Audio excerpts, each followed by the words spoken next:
Ito yung bago kong favorite ngayon guys na blush. Tignan nyo kung gaano kaganda yung shade nito. Ang shade nga nito is Petal Talk. So, para siyang para siyang light pink. So, ganito yung tsura ng shade ng pink niya. Para siyang may white na base. And I swear guys, sobrang ganda. Para ka lang kinikilig yung atake niyan. Hindi ako magsasawang budulin din kayo dito. Alam nyo guys, pag may isa akong bagay talaga na nagustuhan, hindi ako nagsasawang gawa ng video. Tignan mo, Bio, sobrang dali lang din niyang blend. Very simple and very sweet girl yung atake mo dito. Pero may isang shade pa kasi ako dito, so pakita ko rin sa inyo to. Patong natin siya dito kay Petal Talk. So, ito yung Love Cake na shade. Ganda ng applicator, oh.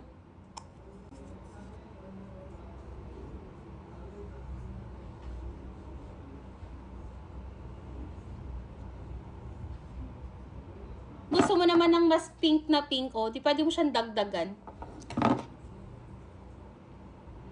So, ito naman yung Love Cake na shade.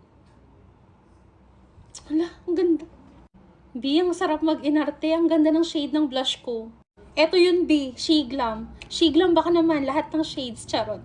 Ayan, super love ko talaga yung blush nila, guys. Kasi super lightweight lang siya and very blendable. Nakita nyo naman kanina, halos dalawang side, okay na. Ililink ko na lang to sa yellow basket kung saan mo siya ma-check out. Gusto mo yun? Gusto mo yun? Bye!